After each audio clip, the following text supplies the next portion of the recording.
You are listening to the serialized audiobook podcast for Blood of the Stars, an epic fantasy novel written by Karyne Norton, read by Paeter Frandsen and Karyne Norton. If you can't wait to listen to the whole audiobook, or if you want a signed physical copy, go to karynnorton.com/shop to get the lowest cost by buying direct. You can also find the audiobook on Audible, Barnes & Noble, and other standard retailers. Please enjoy the next installment of Blood of the Stars by Karyne Norton.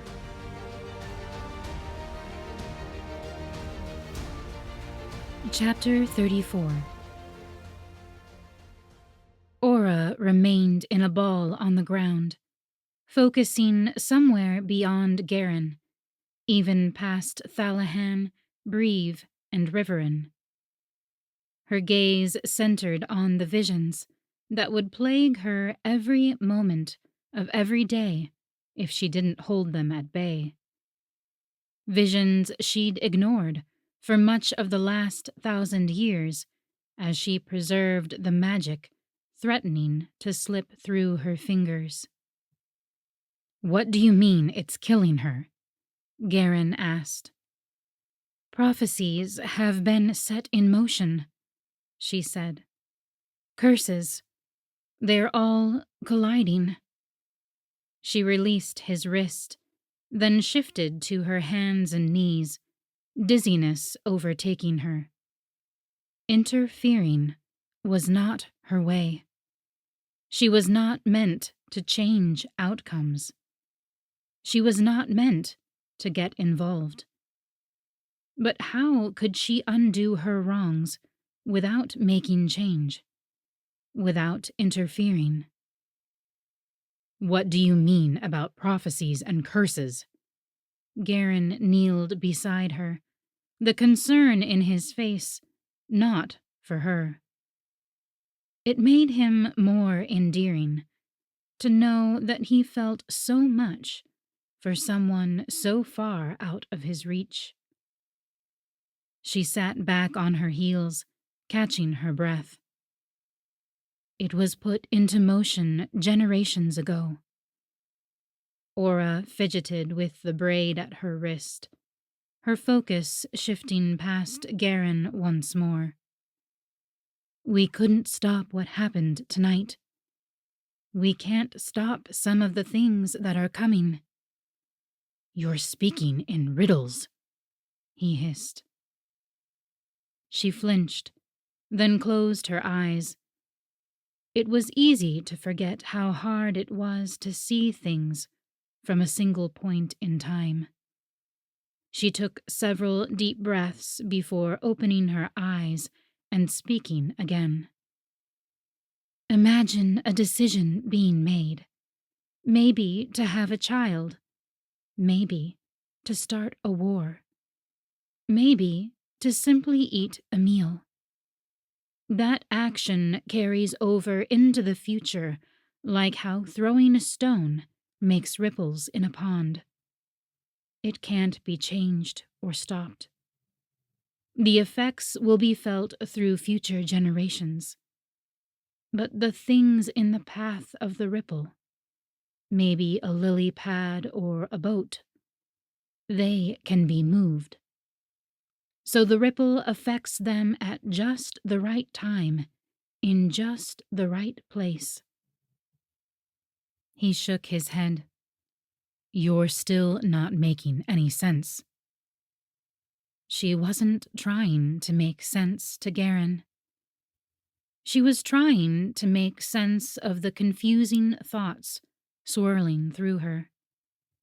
She had no right to interfere with stones being thrown. She'd done it before, with disastrous consequences. Her decisions had changed the ripple to a tidal wave. She couldn't go back and fix that. It was impossible. But she could move things in the path of the tidal wave she'd created. It wasn't quite the same as interfering. This was more like a gentle nudge. like the shifts that came with her mere existence. It was impossible to be present for 1,000 years and not have some impact, some change on the world. Those gentle nudges were allowed. If we put things in the right place at the right time, we can heal things. She gazed up at Karyne, her vision clearing, regaining focus. We can put things right. Something inside her burned with hope, with the knowledge that the sun approved. Perhaps it was less about whether or not she interfered, and more about whether or not the interference was guided by the sun. The sun didn't just want her to follow the arrow and gather the star bridges. The sun wanted her following and helping Eliana. Karyne stood, running a hand through his hair in agitation. What does this have to do with? He glanced at the others before leaning in close. With her, with the star bridge. Dozens of possibilities flashed in the recesses of her mind. Perhaps everything. Chapter 35. Karyne exchanged a wary glance with Riverin, aware of Thalahan and Breve watching a few paces away. They'd never seen Aura anything other than composed, but now there was a madness in her that seemed to be crawling out. Larkos' suggestion about witches came back to Karyne, unsettling him even more. He wanted to trust her, especially now that the stable boy proved she'd been leading him the right way. But he needed her to speak clearly. Karyne leaned in to whisper, "Is she still alive? Can we help her?" Aura peered up at him through watery eyes. "What did Enla tell you about Lover's Falls?" Karyne stilled. He'd never told Aura about Enla's visions. "What did Enla see?" Aura pressed. Karyne raked a hand through his hair. "She told me to stay away from it." He glanced over at Riverin. "And to keep Riverin close." He supposed he could add the bit about remembering his bond, but that felt irrelevant right now. "And yet you're willing to go there." Aura's brow creased, but she didn't seem any more upset than she'd already been, just thoughtful. "If there's a need to. Each of Enla's visions are only one of 100 paths." "Perhaps Enla doesn't want you finding Eliana." Karyne's entire body tensed at Aura's accusation. He wanted to deny it, to say that Enla would only dissuade him from something that wasn't safe. But wasn't Enla trying to control what he did back in LNS? She was the future queen, and she would make sure that his actions protected LNS, not just him. He glared up at the others until they took several steps back, giving him the privacy he needed. He bent forward once more with a heated whisper. "Why did you tell me Daisy was with a human and the couple using blood magic when she was with progenies?" Aura gave a light laugh. "She was, back on Bamboo Island. But now I suspect she's with many progenies. I can't say for certain." Karyne frowned. "But to answer your question, yes, we can still help her, if we go. Now."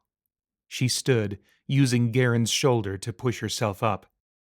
He followed, but while Aura seemed reinvigorated and ready to move forward, Karyne felt even less confident. Going after Daisy felt right, but it would mean going back on his promise to Enla, which always felt wrong. Aura turned once more to face him. "You think you're torn between two decisions, but you don't realize they're connected." He stiffened. Was she reading his thoughts? When a noetic tried using their skills on him, he usually sensed the prick of the invasion, but he hadn't felt a thing. You're right not to trust Mavis. Karyne stiffened. Mavis? What does she have to do with Daisy? Mavis is more of a threat to Enla than even you realize. Aura's gaze softened. And Eliana's the only one who can save your sister from Mavis. Karyne's throat felt raw with his breath, his fears exposed. So, by protecting Eliana, I can protect Enla? I can't guarantee that. There are always other factors. How do you know all this? She sighed. We share the same power source. While you grow into your magic, mine is fading. But it's still stronger than yours. For now. He nodded. It was one of the clearest truths she'd told him. Are you still tracking the Starbridge? Or do you track Daisy? I track Daisy to find the arrow. Karyne frowned. It's an arrow? All four need to be found. Not just to help Eliana and Enla, but to fix what's broken in the world. Her words were as vague as always, but they made his heart pound. He'd always felt deep in his bones that his drive to protect Daisy was more than a childhood promise, that finding Daisy and the Starbridge would lead to bigger things. He'd never imagined it would connect Daisy to the bigger things waiting for him back home, or even bigger things that went beyond his family's rule. His family had never seen Mavis as a threat, had never wanted to. Knowing his instincts held merit gave him validation, but it also made the threat feel 10 times more real. It was possible Aura was still leading him on, saying the things she knew would matter even if they were lies. But even without trying to tap into his second spoke, he sensed her words were true. He couldn't live with himself if he gave up now and crawled home to Enla without answers. He had to see this through. He would find Daisy and protect her, but he would also find the golden arrow. He could even search Lover's Falls for the cutlass while they traveled past it. Even if Aura was wrong about its location or importance, it was worth checking. Especially if it could all help him find proof that Mavis couldn't be trusted. His sister's warning flashed through his memory as if his Starlock intentionally summoned it. Trust Riverine to have your back, and stay away from Lover's Falls. Enla wouldn't approve of any part of this plan. So we head for Lover's Falls and you'll pick up their trail again? He pursed his lips, mapping out the travel in his head. The road from Valorian would go through thick forests that might slow them down. At this rate, it would be better for Karyne to travel inland from Lover's Falls to L&S instead of trying to take Daisy back to Starspeed. Larkos could take the ship home. The idea didn't sit well with him. Larkos was the one he trusted most. He'd much rather have the older man by his side than Riverine. But Larkos was also the only person he trusted to get Starspeed home safely. Now he'd be fulfilling the worst of Enla's visions. The ship would return without him. Would it ease her fears to learn he stayed behind for a purpose? Probably not. Karyne would likely miss the dignitaries, but if he brought back proof of Mavis's threat or aid in the form of Starbridges, all might be forgiven. If we move fast enough, we should intersect their path before the trail has gone. Aura scanned the nearest buildings before letting her gaze fall on a large inn, then spoke loud enough to include Riverine, Thalahan, and Breve. They'll have horses there. You aim to steal them? Riverine rubbed his forehead under his cap, and Gullet squawked, shifting as he sensed Riverine's nervousness. If they were caught stealing, even Karyne's status couldn't save Riverine. He'd be hanged. Let me get coin from Starspeed while I give Larkos orders, Karyne said. I thought you already did all that, Riverine said. Aura raised her eyebrows, waiting for his answer as well. Karyne shrugged. I may have gotten distracted, verifying Aura's story. She's not the most forthcoming. Thalahan snorted, which made Breve chuckle. We can pay for the horses and still be on our way before the moon's reign, Karyne said. Deep howls came from the forest, and Riverine shuddered. In the coming weeks, they'd be traveling through those same trees with full-grown winnocks at their prime. Aura had better be right about this. She kneeled on the dirt once more, this time like a stubborn mule waiting out its owner's patience. "I'll leave without you if the trail begins to fade." She closed her eyes, hands in the dirt, and with the backdrop of her stillness, it was like the moon began to rise faster, its zenith too imminent for Karyne to return in time. Riverine grabbed his arm before he could turn back to Valorian. Is your sister in danger?" Karyne stiffened. "My sister is fine as far as I know." "Then who is she talking about?" Karyne glanced back at Aura's strange countenance, more to avoid Riverine's prying gaze. Why was Karyne so desperate to keep it secret? If they found Daisy, Riverine would know. But if they didn't find her, Karyne couldn't bear pity from a traitor. "No one you need to worry about." He yanked his arm out from Riverine's grasp before leading Thalahan and Breve back to town. Karyne let the sailors choose their own path. It was no surprise that they chose the ship, but Karyne sensed their relief at even being given the choice. All the sailors walked a thin thread, working for the prince they were supposed to want to overthrow as recreants. It was one thing to make voyages under his authority, but it was another to follow him through southern lands in plain sight of all their fellow recreants, marking themselves as loyalists even if they weren't. By the time they reached Starspeed, it was late enough that Karyne only expected a skeleton crew left to guard it. "Back so soon?" Karyne jumped despite his relief at Larkos's voice. Twice in one night, he'd been foolish enough not to tune in to his surroundings. The older man stepped from the shadows where he'd been leaning against the dock's post. A pipe rested between his fingers, and smoke billowed around his head. When he brought the pipe to his mouth, the motion drew Karyne's eyes to his new tattoo. The Wheel of Magic and its faded rim taunted Karyne as a reminder of all the ways Larkos had said the world was breaking down. According to Aura, that brokenness could be fixed. "There's been a change of plans," Karyne said. "Tomorrow morning, you'll sail back to LNS without me." Larkos raised a brow and sucked on his pipe. One glance at Thalahan and Breve sent them scurrying aboard Starspeed, out of earshot. "Riverine and I will return by land. Give Enla my regrets." Karyne clenched his teeth before going on. "Tell her I hope to return before the dignitaries, but if not, it will be worth her wait. There are red bush leaves drying in my quarters. She can grind them up for tea leaves for our mother. Oh, and grab the sundial shell from my shelf. I meant to help Eric find one for his sisters." Karyne grimaced, wishing he'd had the time to follow through on that promise himself.